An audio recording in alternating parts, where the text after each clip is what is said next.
Great. Okay. Okay, Chanukah Sameach. First and foremost, let us dedicate the Shira to Refuah Shlema for all the injured in Australia, B'to Shar OUisrael. Albeit Australia is the end of the world, wherever a Jew is, it is right up close, personal to each and every one of us. And it's scary. It's scary that we're living in a world where it's not only scary what happened, I think what's scarier is the response or the lack of. And we have to realize that, the idea of one lamb among 70 wolves is a very real, and it should be refuah shlema for each and every person. Okay, my friends. May I have one more name? Please. Yeshua Chaim ben Esther Rachel. Refuah shlema. Amen. Okay. Here we go, my friends. Let's learn. It's Chanukah.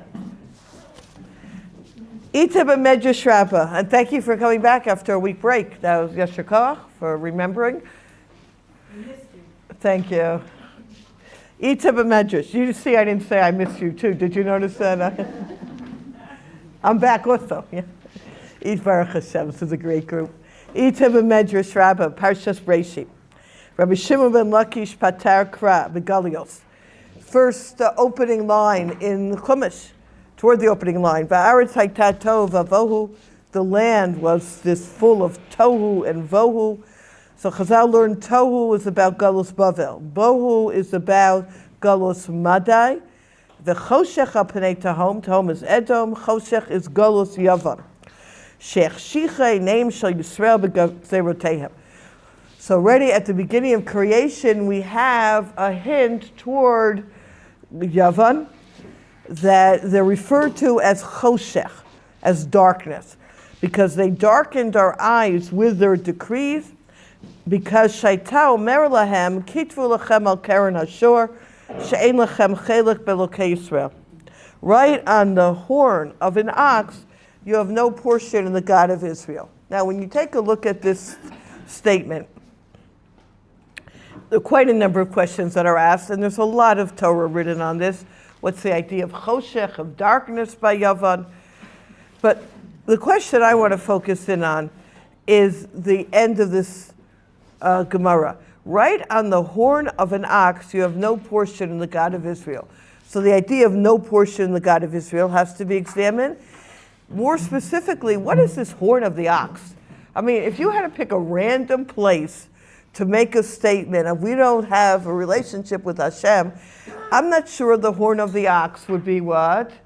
My first choice. So we're going to look at three ideas, to just offer a few, just to be a little bit intellectually honest. And source number 2 is they wanted to maximize the blasphemy of Hashem as much as possible.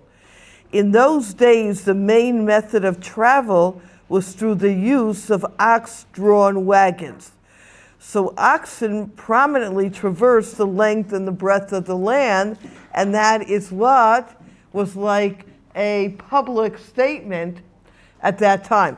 Hence, the Yefei Torah notes, this is fascinating, why Chanukah then has the component of Persumei Nisa, of publicizing the miracle, because it comes to what? Offset the original decree. That's one idea. Continuing source number 3, the Rambam notes that it was an agricultural society. Oxen were what? They used. So this was something they encountered at all times. Alternatively, they used to feed their babies. They didn't have baby bottles in those days. They used the horn of the ox as the baby bottle. So today we have pictures we put by the kids' crib, like rabbis or something, that we want them to just soak it in. So we know that what a child sees at a young age becomes what? Becomes part of them. So therefore, this was writing it on the baby bottles. Source 4, the Maharal explains that it's symbolic. And it's a reference to the sin of the golden calf. And what they were saying was, if you did the sin of the golden calf so soon after you received the Torah, then obviously, Ein lachem chelik be'elokei Yisrael, you have no portion in the God of Israel. You've renounced it yourself. You think you're the chosen people? Ma pitom, you're not. Okay, those are some classic understanding. I want to share 3 ideas today, and obviously with the eye of how can we make Chanukah, special for our lives. And I will tell you, it's a real challenge to give a shir on Chanukah because there's so much. I'm talking about last week on Kabbalah Tzimtzum. It's hard to what? I want to do this. I also want to do that. Source 5. Timeless Seasons, Rav Pinchas Roberts from England, for those of you who are English here. Possibly the explanation lies in a statement of our rabbis. Arba'a ge'im heim. There are 4 creatures which are unduly arrogant by nature. And among the domestic animals, it is the ox that bears that stigma, right? The ox is, it will go against any opposition. Basically, my friends, don't start up with your nearest ox that you may encounter. That's the bottom line. Now, I'm flipping the page, source 6 on the next side. Arrogance is not only a character trait, it also calls into question one of the most basic beliefs, and therefore deserves the reproach of Tovas Hashem Kol Gava Leiv. A Yid who firmly accepts that all his blessings of health, wisdom, and material prosperity are provided by Hashem cannot possibly be pompous. Only someone who denies this dogma and attributes his good fortune to his own efforts will fall prey to feelings of self-importance and vanity. So that's what the Greeks knew. They knew that they couldn't tell the Jews, don't believe in God, but rather they say, Ein lachem chelik be'elokei Yisrael. Elokei Yisrael means the God of providence. Don't believe that God is personally involved in your life. It was to persuade the Jews to disavow in the dot their acceptance of Hashem as the source of all bounty. And we're going to develop this right now, Mirz Hashem. And that is what we call darkness. When you don't believe that Hashem is the source of everything that we have, then you are living in darkness. The dogma of every Jew is 3 words. Ein od milvado. There's none other than Hashem, and everything that we have comes from Him, period.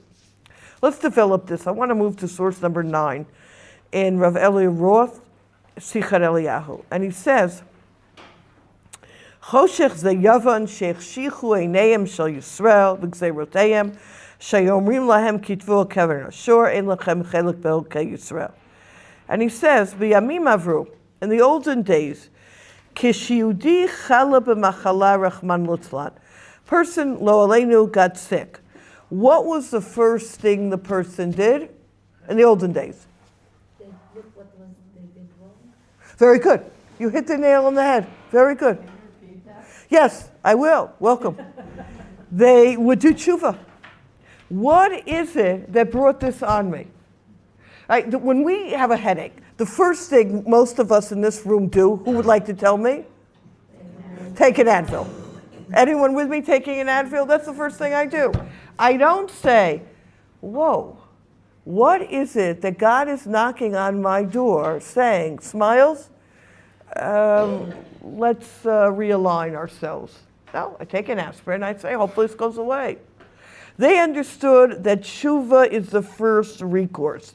And they also understood that the ketovet is borei olam. And utshuva, utfila, utstaka, mavirim, and roa hagzeira. Kamuvan, yesh gam halacha v'rapo yirapeh, at the end of the first paragraph in 9. Obviously, there's a concept of healing and going to a doctor and taking Advil. That is a Jewish concept. This is part of the ishtadlus, which is part of the efforts we have to do. But listen to the words I use. It is part of the efforts. It is not the Only effort. Do you hear the difference, my friends? There are a number of things we have to do. They understood that whatever is happening is not random, right? I get a toothache and I say, when was the last time I was at a dentist? What is it? What could it be? Am I making any sense today? These are the thoughts that go through my head. When I live in a world of Eino Milvado, the first question I ask myself is, what's the message? What am I supposed to learn from this? Where's the growth happening in this situation? Because the kokach lama at the end of 9,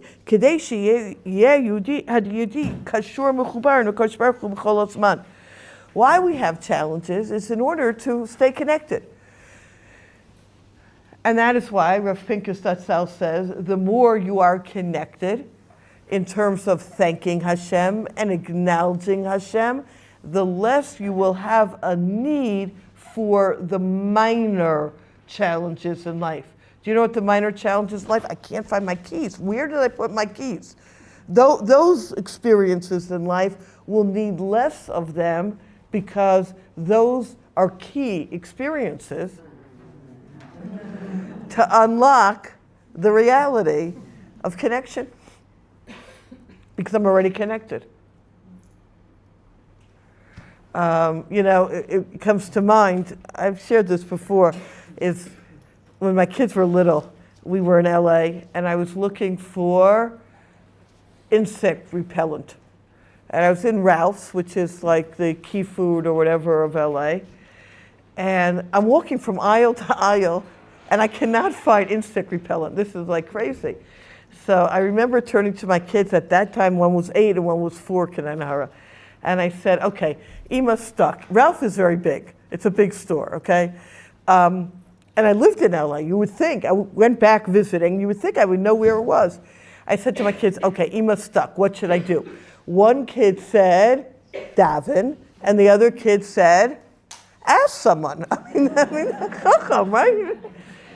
But those are the two responses, on the right hand and on the left hand. You know where it is? Insect repellent? In the camping section. Not the camping section. What section was it? I don't remember anymore. I don't remember. I did ask. I did have it. I did ask. You're mechubar to Kadosh Baruch Hu at all times. You live with Hashem. Now, what happened here in source 10? Kishabau hayavanim im chochmas yavan.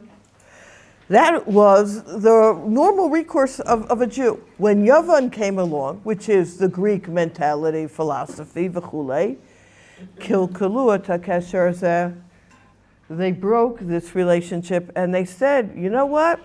We've discovered something called a microscope. And you look in the microscope and you see something called chaydakim. Chaydakim are germs, bacteria. And there's something called antibiotics. And you put the antibiotics onto this, and guess what? It goes away. What were the Greeks really telling us? You think that the source is God? No, the source is something called, give me the word? Nature, natural. And many Jews were very drawn by this because Jews like to be able to understand and think, and this makes a lot of sense. It does make a lot of sense, and at the same time, it is true, and at the same time, there's Ribono Shalom in the world. You know, I heard once, I don't know if it was Tel Shomer, so do not quote me on the hospital. There was some hospital in Tel Aviv area that a group of doctors came from America to research some very rare illness.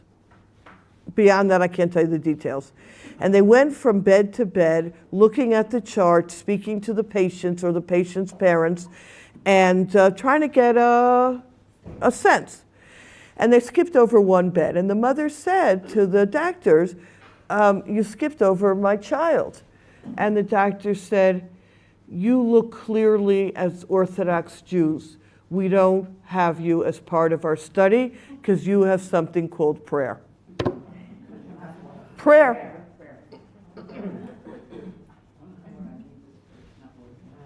That's where it's at. Yeah, Take all the studies you want. Utshuva, utfila, ustaka, mavirim, et roa, gzeira. And I always say this probably every year because it's Chanukah's lahalo lahodos, to give thanks. So this is my public way of giving thanks. Of a doctor telling my husband and I, we give you a 3% chance of ever having kids, and 3% is high. The 8-year-old, the 4-year-old, remember them? Who are 28 and 24 now? Because percentages is the world of nature. God is above percentages. Doctor?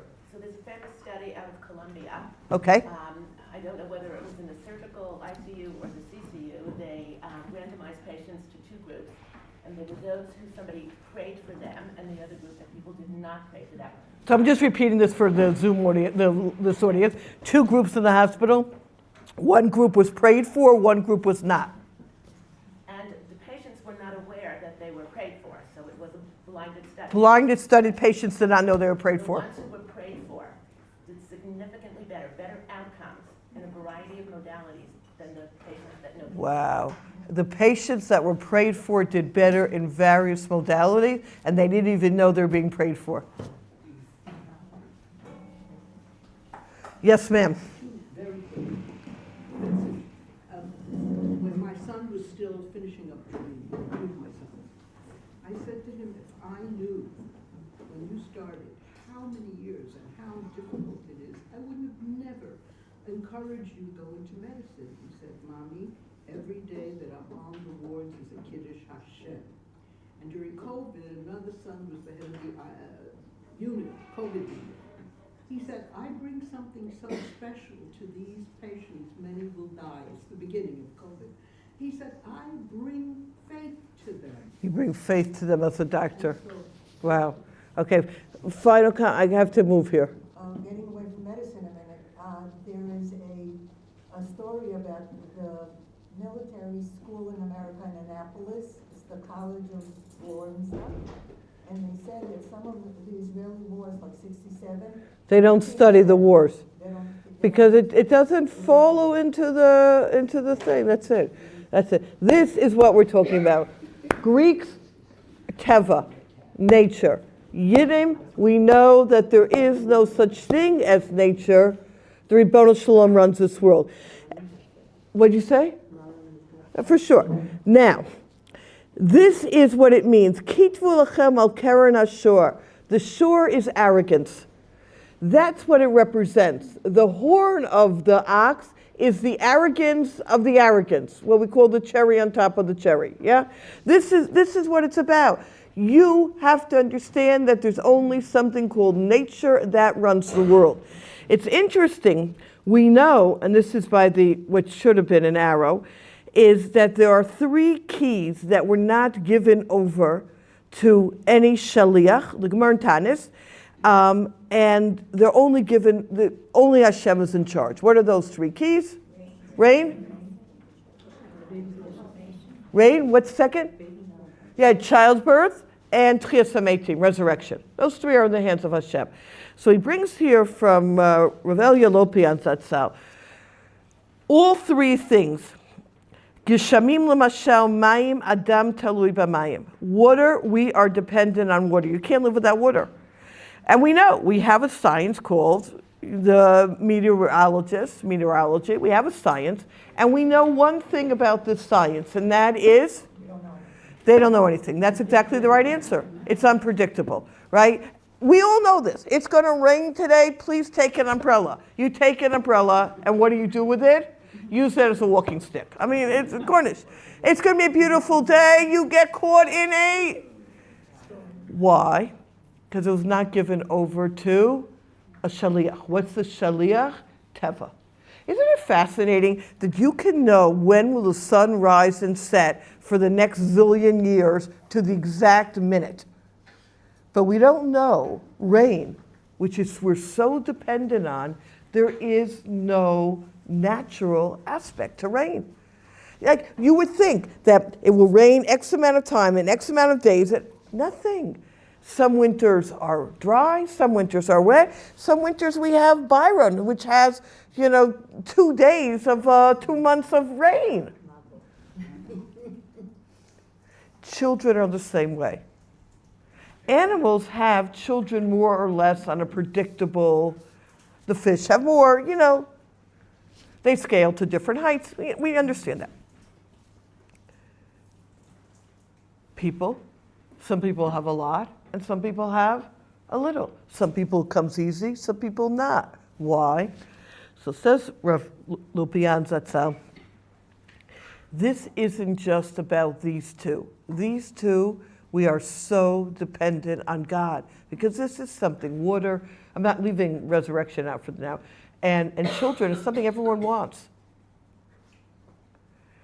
Just like these are in the hands of God and we have to go directly to the source, so too everything is in the hands of God and we can't believe anything is natural. And this is a challenge that we have. And we've spoken about this challenge. You listen to the news and you almost really believe that the government officials are making decisions. We almost get caught up into that misnomer. The Rebbeinu Shalom is running everything here. And there is nothing natural about we're living it, but nothing natural about anything that's going on. That was the missing piece when the hostages were released. Everybody was praising Hashem, praising Trump. Right. They weren't praising Right, Hashem. exactly. I mean, the majority. Right, 100%, yeah. Iran was the only country in the Middle East that didn't have rain during Byron. Really? Iran was the only country that didn't have rain in this last storm, which just goes to show you what? That the Ribono Shel Olam is running the show. We have to redouble our efforts, which leads me to 12. Here's the punchline for today. How do we celebrate Chanukah? We celebrate Chanukah by lighting the candles. Let's take a look at the end of 12. And he says here, the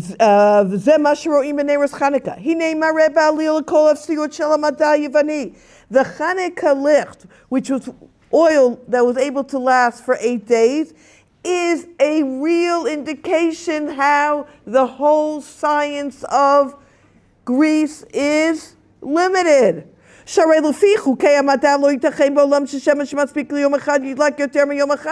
Because according to you scientists, oil can only last what?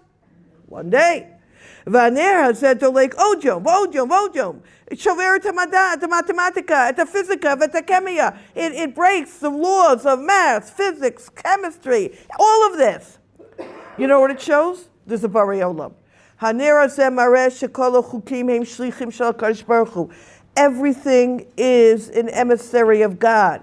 If Hashem wants it shorter, it'll be shorter. Longer, it'll be longer. Lachem. And Hanera Zeh, Omer Shekol Achim Zenistim, Kol Ma Sheshem and Dolek Zenes. Right, this is the famous idea of the Sabbath of Kelm. Why do we have an 8-day holiday if the miracle only happened 7 days? Wrong. The first day that oil even lasts 1 day is a miracle. Everything's miraculous. I wake up this morning, it's a miracle. I'm able to talk, to move, to drink. Miracle. Life is a miracle. Lachem, here's the punchline for our lives. Yemei Chanukah tzrichim liyot yamim shel chizuk gadol be'emunah. Ukeshemitzchazkim be'emunah mitchazkim b'limud Torah b'kiyum mitzvos. Chanukah is a time of redoubling our effort in belief, emunah in Hashem, our learning, our davening. Ki zeh ma she'ner omer, yesh lanu chelik be'elokei Yisrael. The candle is about one word, connection, realization. It's about gratitude. It's about not taking anything for life for granted. Let's pause for a moment here, and I want to add 1 or 2 ideas before moving on. The first idea is something we have spoken about in the past, but I like to repeat every year, so I'm going to repeat it. And if it does sound familiar, great, and if it doesn't, don't tell me.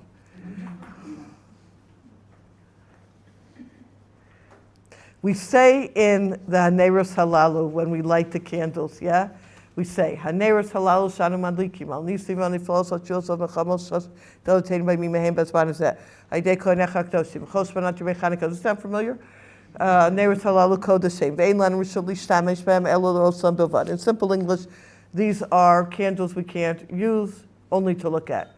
Then the next word is the key word in the Neros Halalu. Kidei lahodos ulahalo l'shimcha hagadol nistecha v'niflotecha v'yishosecha. Why am I lighting the candles? In order to give thanks. And the Baalei Musar say, if you light the candles without giving thanks, you've missed the boat. Right? What would this be like? Just to give an example, if somebody here was going back to America, and I say to them, have you ever heard of the store called Amazing Savings? I love Amazing Savings. I can tell you where one is in probably every place in New York, yeah, in Jersey. And I say to them, would you mind picking up a few things at Amazing Savings? And they said, sure. I said, let me give you a list. I give them a list. They come back. I ask them first how their trip was. I'm a little bit nice. But I was really asking is, did you remember the list? You know what? I read the list every single day. Well, I didn't really expect you to do that, but that's very impressive. Okay, so what? So where are the things? What things? Remember the list? Yeah, I told you I read the list every day. Oh, you wanted me to buy the things. I thought it was enough just to what? Read the list. To say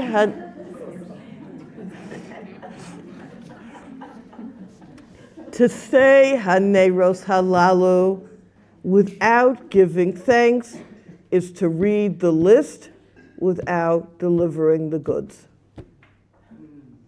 The night of Chanukah is about thankfulness. To sit by the candles and just make a list, 25 things you're thankful for. Every night add to it. Yes, it's a gewaldic time of tefillah. It's what we call an eight ratzon, a time of favor. Yes. But first and foremost, it's a time to say thank you. It's to appreciate the regular things in our lives is not regular.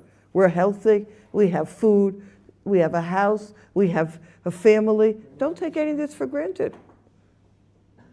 Kidei lahodos ulahalo. First and foremost, thank, and then daven. Listen closely. When we thank, we come to an emotional and spiritual place of realization that ein od milvado. I can't do this without you, Hashem. I need you in order to be able to have gifted me with everything. Once I have that realization, then my davening takes on a whole different zach, where I realize you are the only address. Let me share with you a story. There were two girls in their late 20s, not yet married, who were learning social work, and they were doing stage, internship. And their internship was at an old age home. And in this old age home was a woman who was 80 years old, who was completely with it. I just heard about an 83-year-old woman who jumped 600 jumps a day. Okay.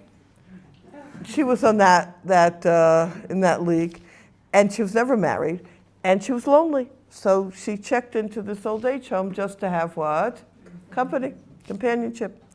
So these girls became very close to her. And one day she said to them, you seem a little bit more rushed than usual. They said, well, we're about to go to Amukah, from Yonasan ben Uziel to daven for a what? A shidduch. She said, can I join you? And they said, sure. So they take whatever buses up to Amukah, and they see she is davening her head out, like they'd never seen anyone daven. They're davening, but she's what? And they said to her, what was this all about? She said, it's never too late to what? To get married. Okay. Come back to the... Can you finish the story, please?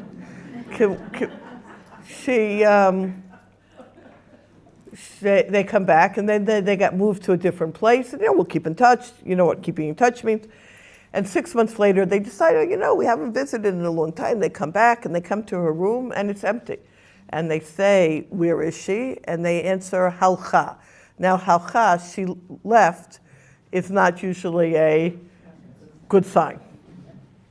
So they went to the supervisor and said, really wasn't nice of you for not letting us know. We would come to the funeral, we were connected to her, v'chule, v'chule. And she's looking at them like, what are you talking about? Well, we went upstairs and they said, hi halcha. They said, yes, she left. But around 6 months ago, a man came here who was widowed, who was also with it. And he was also lonely. And someone on the staff said, this would be a great shidduch. And they got married, and she's living in his house now. And these girls said, here's the punchline. We davened, and she davened. We davened thinking, you know what, we're beautiful, 26-year-old girls, and we have shadchanim, and we'll get set up. She davened that she's 80 years old. Who's going to marry her? And she got married. Because she realized there was no other address but what? The Ribono Shel Olam. Chanukah is about davening with an understanding, ein od milvado. It's not about statistics. It's not about nature. It's only about Hashem.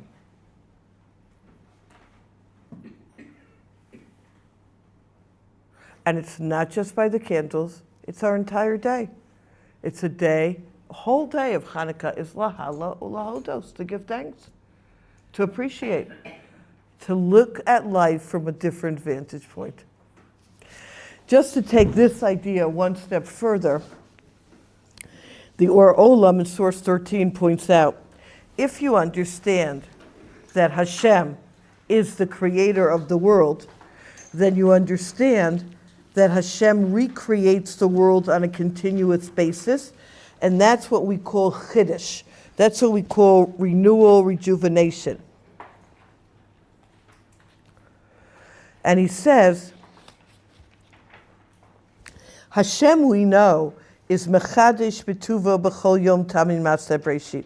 Hashem continuously, what? Creates the world at all times. If Hashem creates the world at all times, guess what, my friends? We have to live also in a world of chiddush. We also have to live in a world of rejuvenation and renewal. And he says this so clearly in the end of 14, where he says, we have to live. Ba'et hazot, b'itkadesh aleinu moed HaChanukah, when we're living in the time of the week of Chanukah, and the Yevanim are fighting for this idea of there is renewal, rejuvenation. It's not just because I set something into motion and that's the way it's going to be forever. No, things can change. Anything can change. What we have to do is la'amol lijagev l'chadesh b'Torah. Our Torah learning has to be different. Lit'om ba'tam shalitchachus. We have to feel renewal. V'la'lo v'litalot ma'lo ma'lo. Our lives have to be renewal. In fact, the Hasidic Sfarim say this. When we light Chanukah candles, we light, the way the Gemara says it, ad shetechaleh regel min hashuk, until the foot traffic leaves the marketplace. So the Hasidic masters say, regilus min hashuk. The point of lighting candles is about moving away from habit. One of the fascinating things about candles, if you look at it, is that we think it's the same fuel that is fueling the wick. It's not. Every moment it's what? It's taking new fuel. That has to be our lives. Putting this into English, we're on the second day of Chanukah, so we have plenty of time to begin. Like if this year was like the 8th day of Chanukah, like, oh my gosh, Pick an area of davening and invest newness in it, which may be picking one line and singing it. Just to infuse a little bit of newness. Taking the word atah in the first 3 brachos of Shemona Esrei and stopping and feeling Hashem's right in front of you. Atah gibor l'olam Hashem. Baruch atah. Atah kadosh. Stop. It doesn't matter. These are just two suggestions. You can choose whatever makes you happy. But we daven the same davening. Infuse a little bit of life into it. Do whatever we're doing, but a little bit, what do they say, like a skip in your step? Is that an expression? Do you know what I'm talking about? No. She knows what I'm talking about. You talk to her afterwards. That's idea number one for today. Arrogant. Excitement, verb, yeah, that's it. Yeah, something. It's new today. I feel newness.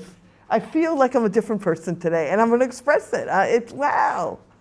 My modani will be different, whatever it is. Now, idea number one, the horn of the ox is arrogance. Arrogance, we're in control. Nature. It's all in our hands. We have the final say. Chanukah is about breaking the laws of nature. Einod Movado, about davening, about turning to Hashem in our davening, completely dependent on Hashem. A, and B, infusing newness. If Hashem is continuously creating the world, then we need to feel that newness in our creation. That's level number one. Okay, with practical insights, and thank you is major. You know, I had this is nothing to do with anything. I had a Chanukah party last night for my girls, Baruch Hashem, and the 3%ers. And my younger daughter wrote me a note, and it was so sweet.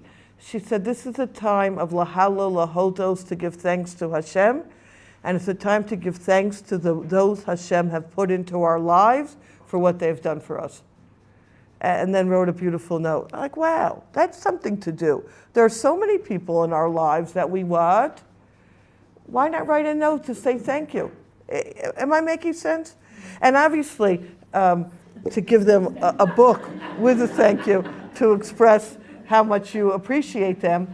So we have those books available here that you too can. How am I doing in marketing? Source 15. I have another 200 to sell, and then you won't hear from me till the next one comes out. The Gemara tells us that after committing the sin of eating from the tree of knowledge, I'm in source 15, Rabbi Bernstein, Adam brought an ox as an offering. On this level, the ox is symbolic. Moreover, the Gemara states that this ox had an unusual characteristic. It had one horn in its forehead. The very first offering was a unicorn of sorts. The Shla Kadosh explains the reason why one who sins brings an animal as a sacrifice is in order to indicate that one recognizes that through sinning he has become more like an animal. The sacrifice is meant to take the place of the person, and it can only do so if there's some commonality. And this is the point. In bringing the sacrifice, one demonstrates one's awareness that through sin he has become more in common with the animal. That may be true, but the key is that the first sacrifice that Adam brought, had a horn. The horn in Hebrew is a keren, which is related to karan, which is related to light. Michelangelo, the horns on Moshe Rabbeinu's head, when it's the light emanating from his head. And I'll tell you, my husband's from Mississippi. We've had that. Being in the airport in Alabama, where somebody came over to my husband and said, can I ask you a personal question? Can I see your horns?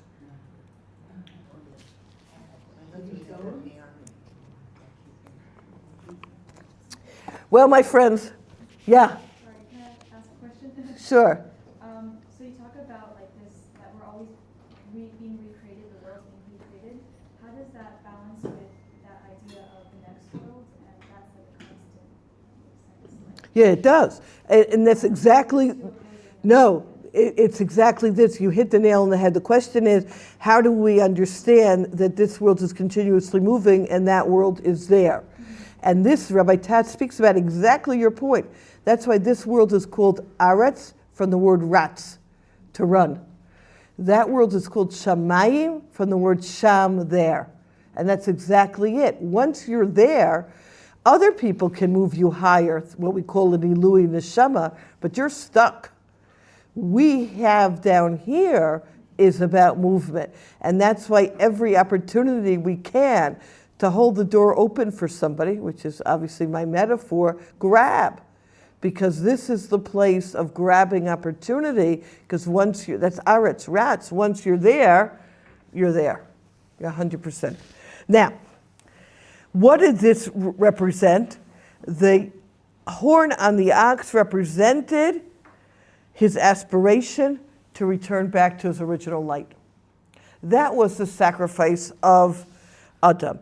This is used as the model of the battle between Greece and the Jews, because what the Greeks were saying is, you're an animal, we're an animal. You have a body, we have a body. Beautify the body, and we'll be the best of friends.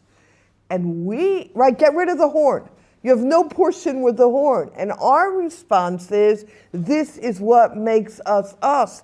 Yes, we're physical, but what? We have a spiritual aspect. Let's take a look at the end.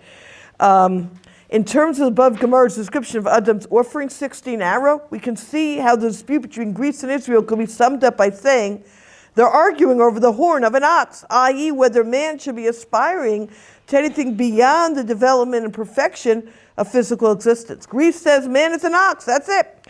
Devote your energies to making the ox as successful and beautiful as you can. Get rid of the horn, and we'll be the best of friends. Israel says the horn of the ox represents everything we aspire to be.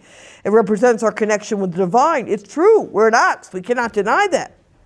We're an ox with a horn, and that's what it divides us. And that's why in 17b, Roy Bernstein goes on to explain that right after they left the battlefield, they went to the temple to rededicate it. Had they ended the story just in the battlefield, we would have won the battle and lost the war. Because the war was something about what? The war was about nature, and it's about the physical, and the temple is about, the Beit HaMikdash is about the spiritual. They were arguing over the horn of the ox, which leads me to 18, something very, very fascinating. Don't move the page. It's the bottom of the page. But, sometimes you walk away with one idea that I have no idea what she was talking about. Some horn and ox, and I don't know. And davening, and this 80-year-old woman who's doing 600 jump ropes. I didn't get the whole picture, but I wanted you to walk away with this. We talk about Yehuda ha-Maccabee, the Maccabee. What's the image that we conjure up in our mind when we talk about Maccabee? We talk about, what do we think in our minds? We're thinking what? Popeye lahavdil. Do you know what I'm talking about? Popeye? Spinach? Yeah. We think of the armor and the sword, right? And we know, we were taught as kids that Maccabee stands for Mi Kamocha Be'elim Hashem. Who's like you, the mighty one, oh God. And it's very much a physical representation. So Rabbi Kaufman Zatzal, Mishchat Shemen in 18 brings, he says he heard one from Rav Yosef Halper in Manchester, Shira b'kitvei Yad Yashan, who saw in a much older writing that Maccabee wasn't written with a beis, but with a kuf. Mem kuf beis yud. Right? We'll deal with the health insurance another time. Mem kuf beis yud. You know what that stands for? Me'olam kivinu becha Hashem. From beginning of time, we yearn for you, we long for you, we turn to you, Hashem. I also heard that Maccabee is Rashi Tevot, Mi Kamocha Be'elim Hashem. Right, so that's with the kaf, Mi Kamocha Be'elim Hashem, which is about strength. Mi Me'olam Kivinu Becha Hashem moves Yehuda HaMaccabee from strength to the horn. Do you hear the difference? And we know that there were 13 of them fighting against thousands. What was their weapon? the capital, which many people say, some people say 7 times after lighting, the end of Tzaddik, the Hinoam, because this was a time when we finished the Mishkan, this was a bracha Moshe Rabbeinu, and Yoshe B'Seter Elyon. That was their battle cry. Omar Lashem Maxim Sudasi Elokai Eftach Bo, Ki Yatzil Chavipach Yakush Mit. This is what it's about. Yipomi Tzedecha Elo for Ravami Minecha. That's what they went out with. They went out with that capital Tehillim. Me'olam Kivinu Becha Hashem. That's what Chanukah is about. It's about where do we put our focus in our lives. Chanukah is about reorienting that question. Is our focus in our life just the ox? Or is the focus in our life, obviously the ox, but the horn as well? Yes? So that's what it says. It says, Yaft Elokim Liyefet. Yes. But that's it. Right. Yaft Elokim Liyefet. Yes, there's beauty, but where? Bo'olei Shem. Exactly. Very good. It has to be within the context of Torah, of Yiddishkeit. And again, this is a little bit harsh, but I'm going to bring it anyway. Not but. And what brings us more excitement in the morning? Our coffee or our shahakol? That was too harsh. Okay, I retract that. After the coffee, the burning of fushels, now that we've been, well, you have to drink it a certain amount of time. It's not so simple with a hot drink. You get the picture. Now, I want to add the following here, and we're running out of time, which is normal for me. When I read this piece of Rabbi Bernstein, my question was, it almost seems like a rabbit out of the hat. You're telling me that the argument of writing on the horn of the ox goes back to the horn of Adam Harishon? Like, why are you hear my question? Like, where are you coming from that Chanukah story has anything to do with what? The ox of Adam Harishon.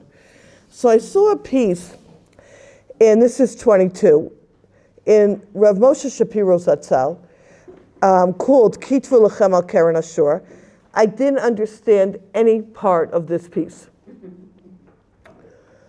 At the same time, I should say any part. At the same time, I want to share with you his premise, because the upshot is something that I want to focus in on. So I'm going to do most of it outside. I'm just going to highlight, and I think you'll find it very fascinating. There's a Gemara in Avodah Zarah in source 20. The Gemara talks about different festivals that the nations had. And they said, there's a festival, I can't even pronounce it, I don't know how to pronounce it. It's celebrated for 8 consecutive days following the winter solstice, which is the shortest day of the year. And some other group celebrated for 8 consecutive days preceding the winter solstice.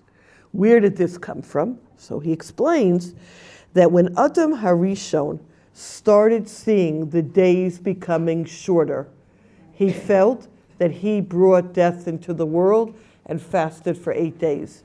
And then he saw that, whoa, the days are becoming longer. This is what? Part of the world. And he made a festival for 8 days. These different nations are picking up on the festival of these 8 days. Now, Rav Moshe Shapiro explains, well, let me do one more piece and then I'll backtrack. The Gemara then goes on in 21a and says, this isn't the first time that Adam Harishon had this feeling. When the original light of creation dimmed on Saturday night, remember Bora Mirei, she had to make light? Adam Harishon fasted that whole night because he thought he brought destruction to the world. The next morning when the sun came out, that's when he brought the sacrifice to thank Hashem for the day, where he realized that no, there's a continuation, it's not all over. Now, work with me outside just for a few minutes because we have very few. And that is, Rav Moshe Shapiro speaks about that the 12 months of the year can be divided into 4 different periods. Each period has 3 parts.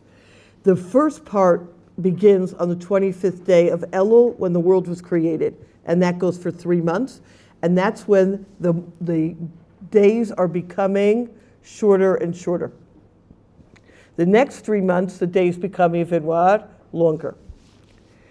25th of Elul, go 3 months. Where do you land? The 25th of Kislev, of Chanukah. Our Chanukah, he says, is a celebration of the light now moving to the next stage, but it's taking the 8 days of the fasting with the 8 days of the celebration, recognizing that you can't have light without first appreciating the darkness. And he says it's fascinating that our beginning of the year, Rosh Hashanah, is beginning at the time when it's getting darker and darker. That this is what life is about. Vayhi erev, vayhi boker. First darkness, then light. The nations of the world also have an 8-day festival, and it also begins on number 25 and ends on January 1st, 8 days later. They are celebrating the light. They are celebrating when everything is starting to what? To look beautiful. We just want to focus on eat, drink, and be merry. We don't want to focus in on the struggle that we're able to appreciate the light. Now we understand symbolically, and then we'll bring it to our lives, and I went the wrong direction. Now we understand symbolically, we know what was unique about Adam's korban was this ox, the way it grew, based on Pasuk and Tehillim, is that it came horn up. It like sprouted from the ground. Usually it's first the hoofs and then the horn grows much later. This ox had the horn first. V'choshech al pnei tehom. The earth is the symbol of darkness, and from this darkness sprouts the horn, which we said is another way of describing what? Light. It's from the darkness that we're able to appreciate the light. See Choritzchasku 24, and he says, Chovah liskor, we have to remember, Deleka nahora ela denafik migav chashucha. You only have light when it comes from darkness. Chashucha hainu kol echad im hachashkut shelo. It's not just physical darkness. Darkness is a catchphrase for any what? Challenge in life. Difficulties, whether in spirituality, in physicality, big and small periods, large periods. Everyone has their pekalach. You know, as Chani Juravel says, you can either look at it as baggage or luggage. It's how you view what you're carrying along with you, and it makes all the difference. You see this. Yavan is called Choshech. And yet from their darkness comes the most beautiful lichtigid holiday you can imagine. It's from the challenges that come the what? The light. As the Chavan says in 25 in the double underline, Ki ein ha'or nikar elo mitoch ha'choshech. V'klal gadol hu, kechol she'choshech mitgaber, ha'or shebokeh mimenu menatcho hu or el yom ma'od ma'od. When we, and not all of us see it, at the same time, there's so many different gradations of light in the world of darkness. Do you know what I mean by that? So many slivers where we get that small glance of that Hashem is holding us. To the extent of the darkness is the appreciation of the light. That's what Chanukah's about. Chanukah's about, we don't celebrate it in the day. We celebrate it at night with a little candle, not with a big, a bonfire like Lag BaOmer. Because the darkness itself is part of, give me the word, it's part of the light, exactly. The darkness is part of the light. So when I sit by the candles and I'm davening, I also have to thank Hashem not only for the light, Otcha Hashem ki anafta bi. I thank Hashem for the challenges as well, because that's what's building me. That's what's changing me. That's what's impacting me. That's what's allowing me to grow. And going back to my children and those 3%, and I've said this many a time, had we had children those first 10 years we were married, I would never be sitting here in front of you today, period. I was able to grow, first of all, in my learning, and more, I think more importantly, in my relationship with Ribono Shel Olam, in my relationship with myself, in becoming a more, am I making any sense, developed, focused person. Was 10 years of struggle.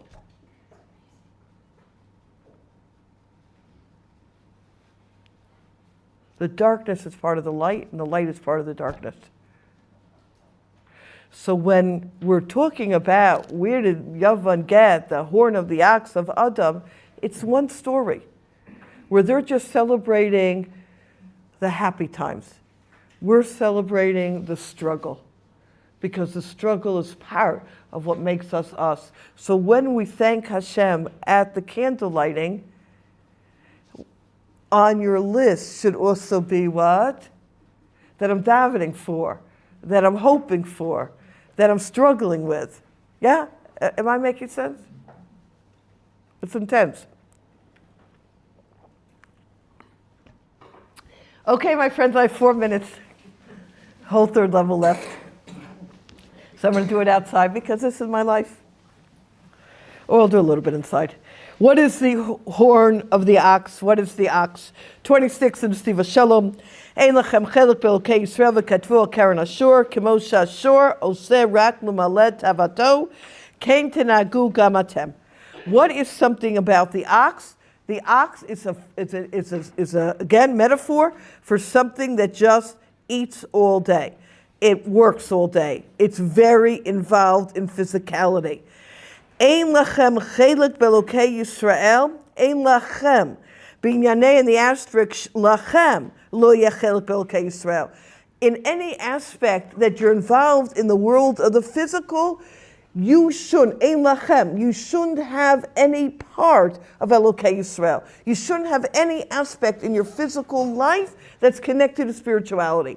Just stay with what? The physical. Just focus in on this. And our response in 27 is lishkol kol pula, to ask ourselves, to weigh in everything we're doing, am I bringing l'ratzono lacharuach lifnei Hashem Yisbarach?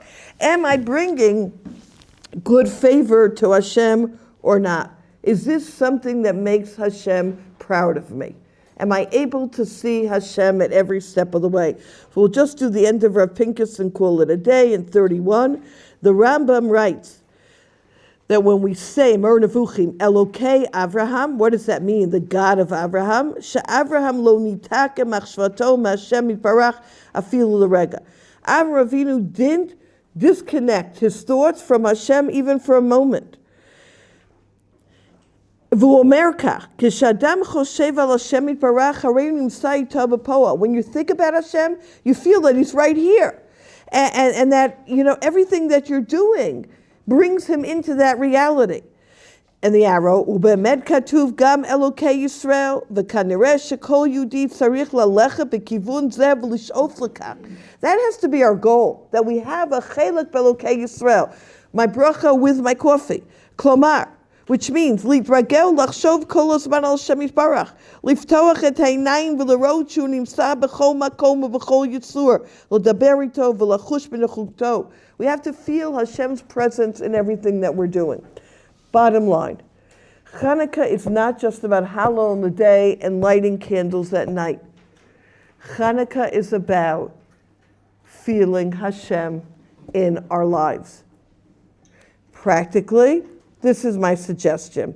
And this is, again, based on Rav Pinkus. Pick a bracha on Birkas Hanenin. Pick a bracha. And during Chanukah, at least once a day, preferably more. A bracha you say a lot, say it out loud. say it with kavanah. And I'll give you an example, and this will end. The Sforim HaKadoshim tell us that when we say the idea that Hashem is Elokeinu Melech HaOlam, He's the master of the world, that you should have in mind that Hashem had this item appropriated for you from the time it was created. So let's take an apple. When that original apple seed was created, grandfather apple seed, or grandmother apple seed, or today, neutral apple seed, the tree was created, Hashem knew that from this tree was going to come what? This apple. And Hashem knew that this apple was going to land up in this truck, that was going to land up in Yesh, that was going to land up, that I was going to pick, and there's a lot of apples there, that I was going to pick this apple, and that I chose this apple this morning for breakfast. This apple is not just, what type of apple is it? Anyone want to pick the apple? A gala. A what? Gala. Oh, gala apple, yeah. It's not just that. I'm the apple of his eye. He loves me. He invested in this apple from the beginning of time till now. Oh my gosh. I pick up this apple. Do you see it right in front of me right now? What color is it? Red. Red. Wow. I can hardly hold it. It's love. It's connection. It's borei priya eitz. Hashem is continuously involved in this apple. He's a borei, not bara. Present tense. It's a whole different experience. To find a bracha. If you never eat fruit during the day, this is not the right bracha. To find a bracha. Shahakol niadra, everything comes from him. To find a bracha of connection. That throughout my day, I can remember Hashem is here. Hashem loves me. Hashem cares about me. And that's Chanukah, rededication. I'm rededicating myself in my relationship with Hashem. Ad kan. If anyone still does not own this book,